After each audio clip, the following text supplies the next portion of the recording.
हो बदल गई है ये दुनिया, बदल गया है ज़माना। वेलकम बैक टू जेको ऑफिशियल सर यूट्यूब चैनल मेरे प्यारे बच्चों एवं साथियों। तो आइए हम बात करते हैं transpiration in animal and plants, ठीक है ना। चैप्टर 11 है और क्लास 7th है। और आइए हम बात करते हैं हार्ट बीट यानी कि स्पंदन, ठीक है ना। जो स्पंदन करता है, आइए हम उसके बारे में बात करते हैं। हार्ट कैसे स्पंदन करता है, जो हार्ट बीट होता है वो कैसे करता है, ठीक है ना। हार्ट बीट, यहाँ देखिए, the walls of the chamber of the heart are made up of muscle. जो walls of the chamber of, जो हार्ट का जो चेम्बर होता है, ठीक है ना, जो दीवार होता है यानी किवाल जो होता है वो किसका बना होता है, मसल्स का। वो किसका बना होता है, यहाँ आप देखिए मसल्स का बना होता है।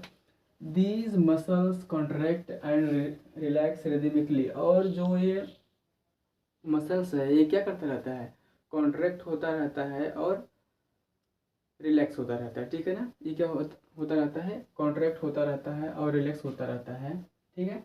अब यहाँ देखिए, this rhythmic contraction followed by its relaxation constitute a heart beat. अच्छा, रिलैक्सेशन होना और ठीक है ना, कॉन्स्ट्रक्शन होना और रिलैक्सेशन होना को क्या कहा जाता है, हार्ट बीट होता है। वो क्या होता है, जैसे रिलैक्स होता है मतलब कि एक लय से, यानी कि हार्ट बीट हुआ, वो रिलैक्स हुआ, फिर कॉन्ट्रैक्ट हुआ, फिर रिलैक्स हुआ, यानी कि एक लय में जो होता है उसी को क्या कहा जाता है, हार्ट बीट यानी कि स्पंदन, ठीक है। अब देखिए, remember that heart beat continue every moment of our life. जो हार्ट बीट होता है, याद रखें कि जो हार्ट बीट होता है वो जीवन के हर क्षण में, जीवन के हर क्षण में वो स्पंदन होता रहता है, वो हमेशा होता रहता है, ठीक है ना। यानी कि हार्ट बीट होता रहता है। If you place your hand on the left side of your chest, यानी कि कह रहा है कि यदि आप अपने हाथ को चेस्ट यानी कि बाय चेस्ट पे रखते हैं तो फिर क्या होता है, यहाँ देखिए फिर क्या कह रहा है, you can feel your heart beat, यानी कि आप अपने हार्ट बीट को महसूस कर सकते हैं, ठीक है ना। आप अपने हार्ट बीट को महसूस कर सकते हैं मेरे प्यारे बच्चों। The doctor feel your heart beats with the help of an instrument called stethoscope, यानी कि जो डॉक्टर होता है आपके हार्ट बीट को वो ऐसा एक इंस्ट्रूमेंट लिए रहता है जिसको हम क्या कहते हैं, स्टेथोस्कोप। उसके माध्यम से आपके हार्ट बीट को माप सकता है, ठीक है ना। A heart beat use stethoscope as a device a amplify. Amplify means क्या होता है, आवाज़ को बढ़ाना, ठीक है ना। The sound of the heart, यानी कि हार्ट का जो साउंड होता है उसको वो बढ़ा के बता सकता है, जो स्टेथोस्कोप रहता है। इसीलिए तो बनता नहीं तो फिर नॉर्मली मतलब नॉर्मल तरीके से नहीं होता है, तो जो स्टेथोस्कोप होता है वो इसीलिए होता है, ठीक है। चलिए अब हम बात करते हैं द साउंड। अच्छा हो गया, it consist of a chest piece that carries a sensitive diaphragm, ठीक है ना। अब डायफ्राम मतलब कि मीन्स आप उसको मत समझिएगा, ये डायफ्राम आप इसको समझ लीजिए, ठीक है ना। डायफ्राम टू ईयर, यानी कि टू ईयर आपका ये हो गया। पीसेज अ ट्यूब, यानी कि ए ट्यूब ज्वाइनिंग द पार्ट्स, ठीक है ना। और उसमें क्या होता है, इसमें क्या क्या होता है, जो स्टेथोस्कोप होता है उसमें क्या होता है, दो ठो क्या लगे होते हैं, ईयर पीस होता है, ठीक है ना। और ये क्या होता है, चेस्ट पीस होता है। और ये क्या होता है, ट्यूब होता है। मतलब इतना एक स्टेथोस्कोप में लगा रहता है, ठीक है ना। अब यहाँ देखिए, doctor can get clues about the condition of your heart by listening through a stethoscope, यानी कि जो डॉक्टर होते हैं, ठीक है ना, अब एक स्टेथोस्कोप के माध्यम से, ठीक है ना, स्टेथोस्कोप के माध्यम से आपका जो हार्ट है, ठीक है ना, आपके हार्ट के कंडीशन को वो पता लगा सकते हैं कि क्या कंडीशन है, ठीक है। ये हो गया। Let us construct a model of stethoscope with material that are available around us. आइए हम एक मॉडल बना के देखते हैं, ठीक है ना। जो भी मतलब कि मटेरियल आपके आसपास है और उसको मतलब कि बना के देखते हैं कि क्या कैसे बनता है, क्या होता है, ठीक है ना। अच्छा, यहाँ पे तो स्पेस कम है, फिर भी मैं ट्राई करूँगा यहाँ पे बना के आपको समझाने के लिए मेरे प्यारे बच्चों, ठीक है ना।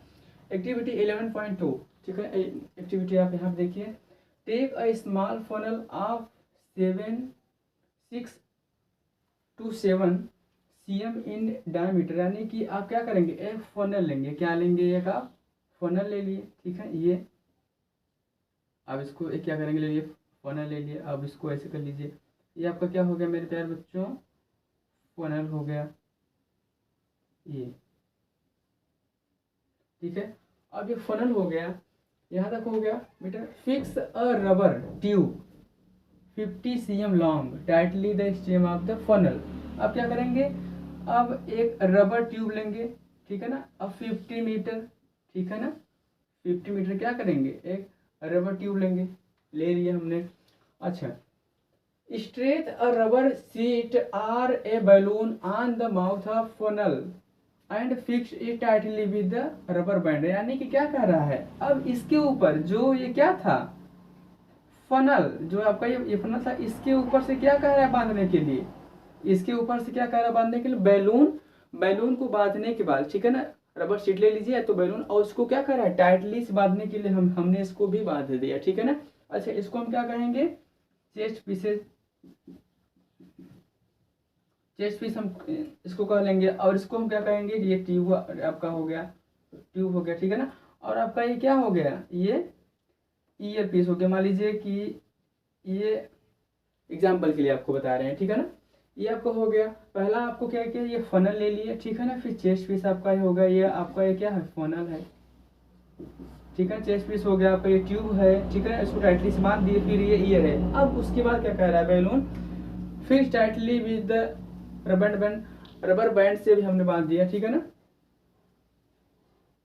Put the open end of the tube thumping, ये अच्छा, put the open end of the tube one of the your year, place the mouth the funnel on your chest near the heart. अच्छा, ये क्या कह रहा है कि जो ट्यूब का जो वन है, वन मतलब कि एक ही है ना उसमें, तो इसमें दो ठो तो है नहीं, जो एक साइड है इसका, मतलब कि एक वो क्या है, 1 ईयर वाला, ठीक है ना। 1 ईयर जो प्लेस है ना, जो माउथ वाला सिस्टम है उसको चेस्ट पे रखते हैं, ठीक है, रखेंगे। और जो 1 ईयर वाला है उसको कहाँ लगाएंगे, कान में, ठीक है ना। एक को यहाँ रख देंगे, मान लीजिए जो चेस्ट वाला है इसको यहाँ पे रख देंगे, ईयर चेस्ट पीस को यहाँ पे रख देंगे, और जो 1 ईयर वाला है उसको हम यहाँ पे रख देंगे। यही बता रहा है मेरे प्यारे बच्चों, और कुछ भी नहीं, बहुत ही सरल है, ठीक है ना। अब ये हो गया, now try to listen carefully. अब उसको क्या कह रहा है, यानी कि सावधानी पूर्वक, ध्यान पूर्वक सुनने के लिए कहता है आपको, ठीक है ना। नाउ ट्राई टू, यानी कि सुनने की कोशिश करिए सावधानी पूर्वक। Do you here a regular thumping sound, क्या आपने लगातार थम्पिंग यानी धक धक की आवाज सुनाई दिया, क्या आपने सुना।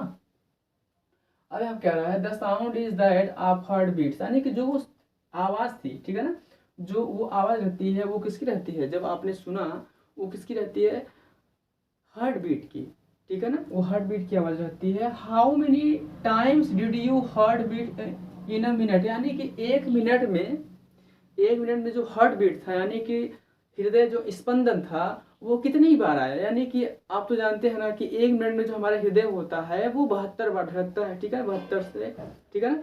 अब यहाँ देखिए, how many times did you heart beat in a minute, count again after running. अच्छा, ये कह दिया।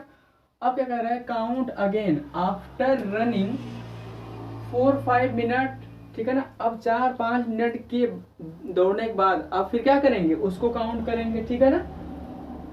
कंपेयर ओ योर ऑब्जर्वेशंस, अब क्या करेंगे, जो पहले वाला किए थे उससे आप क्या करेंगे, कंपेयर करेंगे। Record your own pulse rate and heart beat and that of your friend while resting and after running and record in a table. अभी क्या कह रहा है कि आपके दोस्त और आप, यानी कि जो दौड़ने से पहले वाला और दौड़ने के बाद जो आपका जो हार्ट बीट था उसको क्या कह रहा है, मापने के लिए, आपका भी और अपने दोस्त का भी, मैं आपसे भी कह रहा हूँ, ठीक है ना।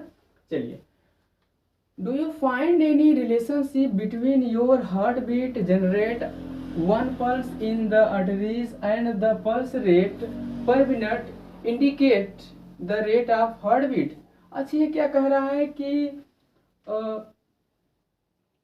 डू यू फाइंड, क्या आप कोई रिलेशनशिप पाते हैं इसमें पल्स रेट में और हार्ट बीट में जो आर्टरीज रहता है, ठीक है ना, क्या उसमें आप कोई अंतर पाते हैं? ठीक है ना। जैसे देखिए, आपको मैंने इसके पहले जो बताया था वो आप देखेंगे, जो पल्स रेट है उसमें आपकी बुक में जब ऐसे वो मतलब कि चापे रहते हैं तो वो क्या रहता है, पल्स रेट रहता है। यानी कि जो ये कह रहा है, इसके कहने का मतलब ये है कि जब जब पल्स रेट मतलब कि काम करता है, यानी कि वो स्पंदन करता है, तो ये जान लीजिए कि वो हार्ट बीट भी सेम उसी तरीके से करता है। इसका मतलब ये है, ठीक है ना। वो ये कह रहा है कि क्या उसमें कोई रिलेशनशिप है, तो क्या है, द रिदमिक ब्रीथिंग, ठीक है ना। अच्छा, the rhythmic beating of various chamber of the heart maintain circulation of blood and transport of substance to the different parts of the body. अच्छा, जो रिदमिक ब्रीथिंग है, रिदमिक ब्रीथिंग है, इसका मतलब ये कह रहा है कि जो हमारे हार्ट में जो 4 चेंबर होते हैं, ठीक है ना, जो 4 चेंबर होते हैं, ठीक है, वेंट्रिकल और क्या होता है, ठीक है, तो उसी की वजह से वेंट्रिकल और एट्रियम, ठीक है ना, तो उसी की वजह से क्या होता है कि हमारी पूरे बॉडी में रिदमिकली यानी कि एक लय से ब्लड सर्कुलेट होता है पूरे बॉडी के पार्ट में, वो क्या रहता है उसी की वजह से। और आपको इसके पहले मैं हार्ट का स्ट्रक्चर बना के आपको मैं दिखा चुका हूँ, अब आप अपने बुक में भी देख लीजिएगा, ठीक है मेरे प्यारे बच्चों। तो उसी की वजह से क्या होता है, सारा मेंटेन रहता है। अब ये क्या कह रहा है, बूझो wonder if sponges and hydrilla also है ब्लड। यानी कि क्या कह रहा है, जो ऑर्गेनिज्म है, स्पॉन्जेस और हाइड्रीला जो ऑर्गेनिज्म है, जो पानी में रहने वाला है, वो क्या कह रहा है, बूझो वंडर्स, यानी कि वो आश्चर्यचकित होता है, स्पॉन्जेस हाइड्रीला आल्सो है ब्लड, यानी कि क्या उसके पास ब्लड होता है, खून होता है।